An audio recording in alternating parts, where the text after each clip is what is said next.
Yeah, we're sitting here talking bass fishing and showing a few bass baits, and I actually loaded the crappie rods up today and went and fished a little crappie derby. I needed to fish one more to make the championship, but all I could think about was bass fishing, so I didn't do too hot. But there's a lot of caught a lot of fish. Well, I say a lot, not really for this lake, but lake's down, so the fish really aren't in the ditches. They're staying out there on the channel swings. They're wanting to move in, but there's just not much water there. Lot of carp, really hard to live scope in that upper end. You're going to have to go to that lower end to, I think, to catch them really good. The guys, there was a couple big stringers caught today. I think the winning weight was 1278, but they didn't say, but I can't imagine that come out of the Grand. They sure look like Osage fish. And so I think the Osage is probably a little better, probably less carp than what the Grand's got. The Grand's just so loaded with carp, you just can't really catch them. Same thing, they're probably in 8 to 10 foot of water, 12 even. I caught a couple in 12, but they're really stuck to the bottom.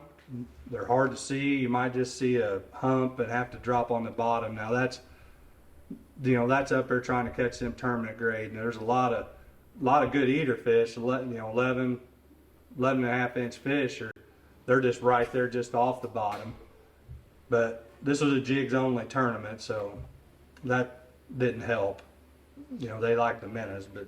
What jigs are you throwing? I'm throwing some new jigs. I've got Jackum jigs, which I've thrown them for a long time, hair jigs. And I've got some new jigs that I've been trying out. And this guy's starting to put them out on the market. They're Rod Knocker jigs. He's local here in Clinton. You can go on a Facebook site. He makes custom colors, whatever you want. So we've been experimenting, trying to get to the biggest hook possible. Because the problem is you get to such a small jig and you get a little bitty hook. Well, them big old fish will bend that hook. So we're experimenting, trying to get to the biggest hook we can. And we've pretty well got to that. He does whatever colors. He's always experimenting. And I mean, they're a quality bait. Jackum Jigs makes a quality bait too. I've been using their baits for the last several years. This guy's local. We're experimenting with some living rubber even, and trying to get away from the feathers and going to some living rubber.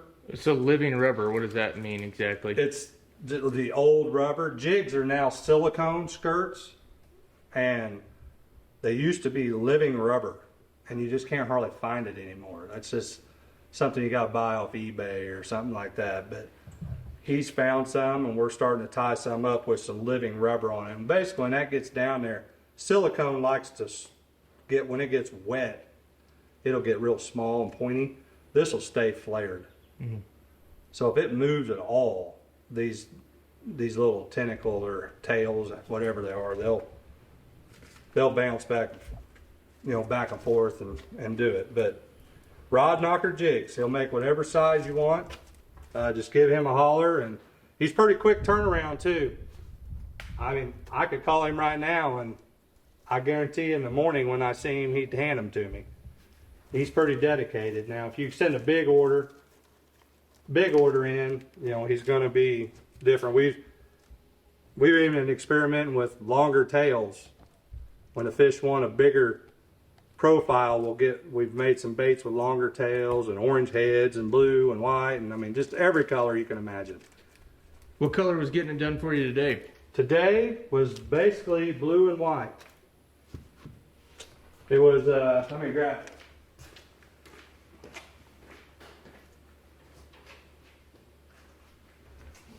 So these are HCC rods. These are my favorite rod.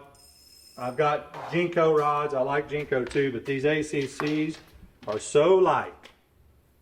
But basically, blue and white with that living rubber. on it. Were you throwing that as is, or did you have an extra half-ounce weight above it? I got a tungsten half-ounce weight with 2 bobber stops. This is a little trick that I figured out.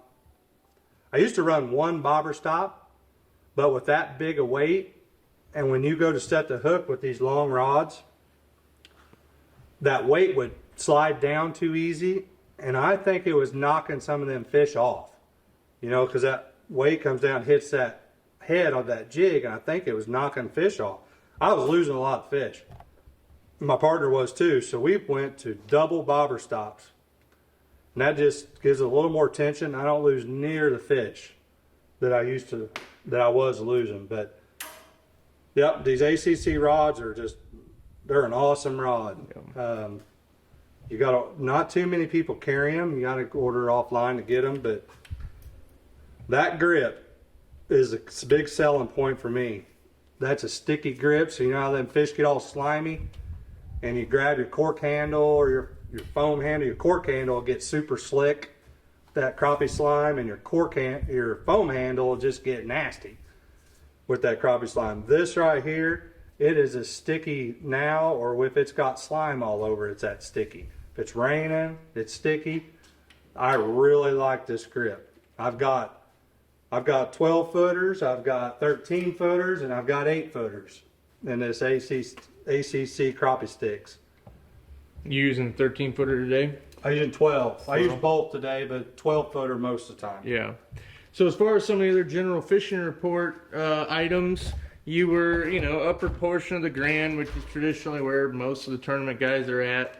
What's the water looking like up there? How's the water temperature looking? It's turning over up there. There's a lot of green floating on top of the water, which is usually not good for fishing. It's a little tough.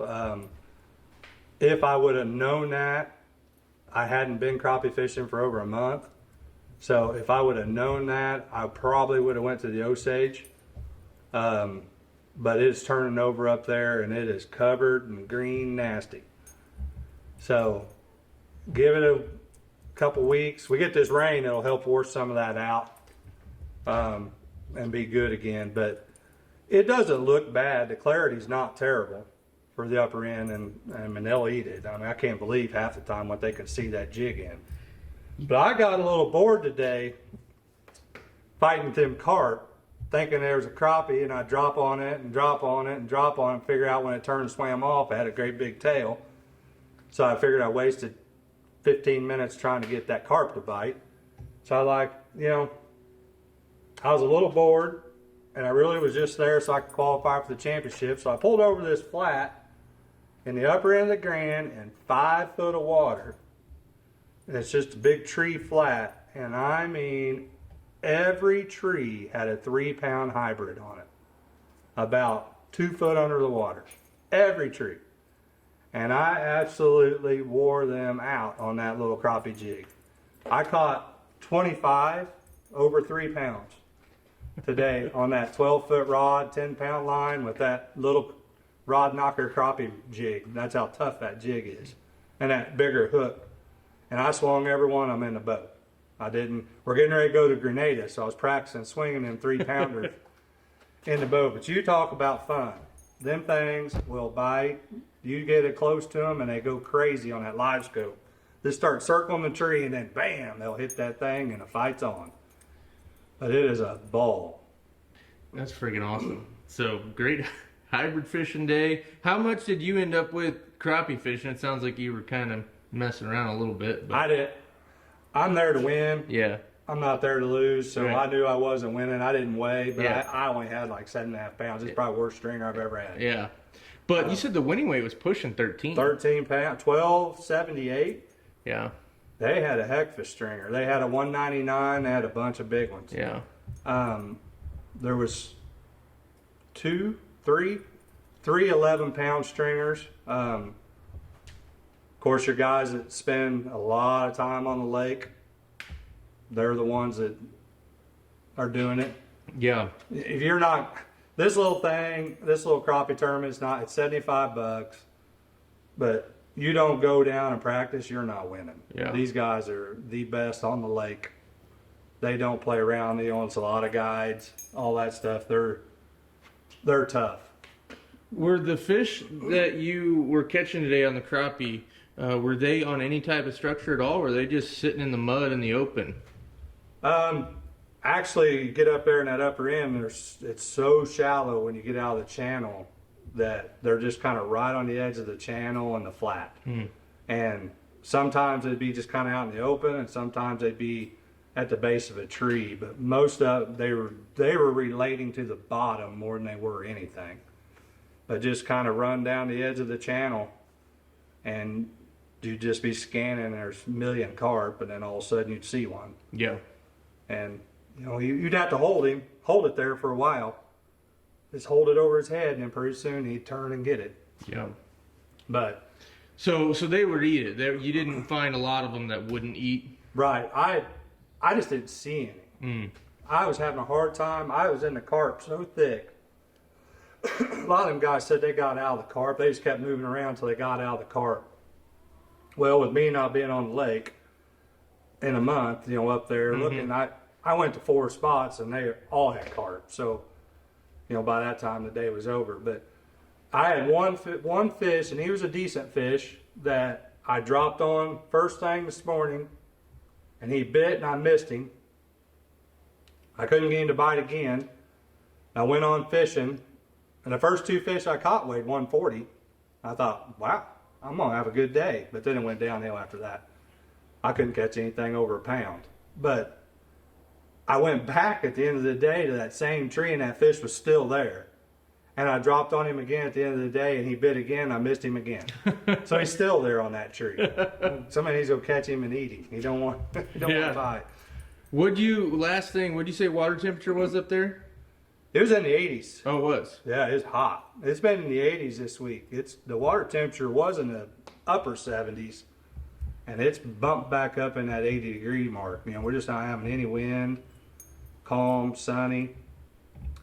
Looks like that's what we're going to get after this rain again. So crappie fishing, get you some minnows, go down there around cut through area and catch all the crappie you want. Bass fishing, as long as it stays warm, get you a square bill or a worm tied on and go to town and catch them. And I do want to tell you, I fished a tournament last week. When was Joe Bass? Last week? Week before? Week before. Week August, before. August 28th? August 28th. I believe. Me and Sean Bowling fished, and it's the first time I've got DQ'd on a tournament at Truman. And I was DQ'd. We basically pulled in knowing we needed one more good one to win, and you're always wanting to win. Don't go to a tournament for second place. Go to win it. If you get second, that's great. But go to win. And so we tried one more stop. I said, we don't want to flip about 3 or 4 times. We got to go. We did that and turned around, jumped down, went to fire the boat, click, click, click, click. Oh my gosh. I'm like, oh my goodness. Yeah. Great. Dead battery, 20 miles from the takeoff, but I didn't have my jump pack with me. Get you a jump pack. All my boats before this one always had a jump switch in them. This don't, because people are running lithiums now and lead, or AGMs or whatever they call them. They're running both, and you can't jump them back and forth, so they took them out. So now everybody's running jump packs.